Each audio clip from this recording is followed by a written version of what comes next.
Beaucoup versus l'amendement, là. Monsieur Gingles, commencez. La protection des milieux humides et hydriques telle qu'exigée par le gouvernement, Madame la Présidente, me convient très bien. Je félicite d'ailleurs nos équipes pour la qualité de leur travail quant à l'inventaire exhaustif de ces zones sensibles, et ça, partout sur le territoire. Donc, pour ce qui est de cet aspect, je suis tout à fait à l'aise d'aller de l'avant avec la proposition. Pour ce qui est de la protection des boisés, on ne peut pas être contre la vertu. Je crois aussi que nous devons réglementer et protéger une bonne partie de nos boisés, mais comme on dit souvent, trop, c'est comme pas assez. 45 % d'aires protégées du territoire de la ville de Sherbrooke représentent 91 % de tous les boisés sur le territoire. C'est énorme et déraisonnable, à mon avis. Il faut être transparent dans tout ça, parce qu'il s'agit d'une intrusion relativement agressive dans le droit de propriété des citoyens et citoyennes. Je ne suis pas très à l'aise avec notre façon de procéder. On nous amène à agir très rapidement, pour ne pas dire quelque peu sournoisement. On parle d'une soirée d'information la semaine prochaine, mais le règlement pourrait être déjà adopté.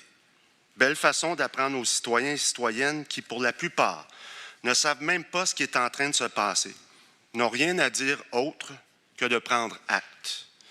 De 12 % d'aires protégées prévues dans l'énoncé de vision stratégique de la Ville adoptée en 2012, on passera à 45 % du territoire comme ça. C'est sûr que ça aura un impact majeur sur le développement de la Ville à moyen et à long terme. On nous dit qu'il restera assez d'espace de développement disponible pour répondre aux besoins pour les 5 prochaines années, mais après, que se passe-t-il? 5 ans, c'est demain pour une ville.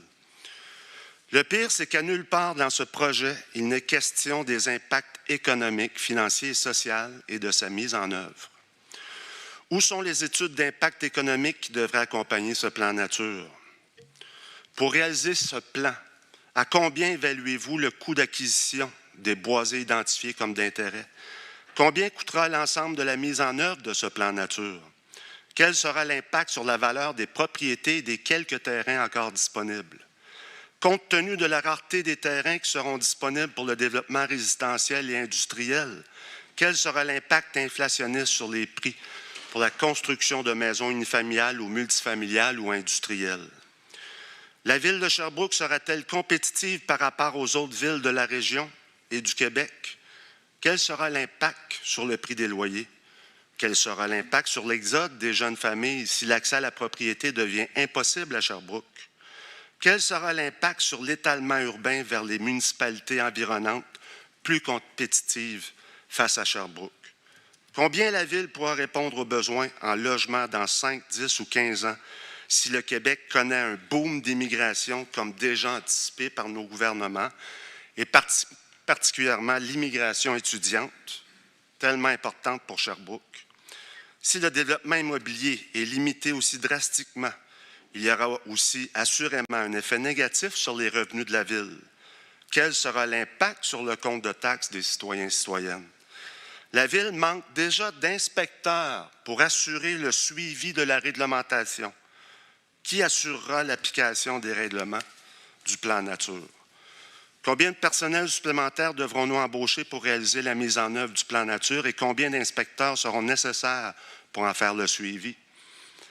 À combien on évalue les coûts d'entretien annuels des boisés acquis dans le cadre du plan nature? Nouveau poste budgétaire peut-être?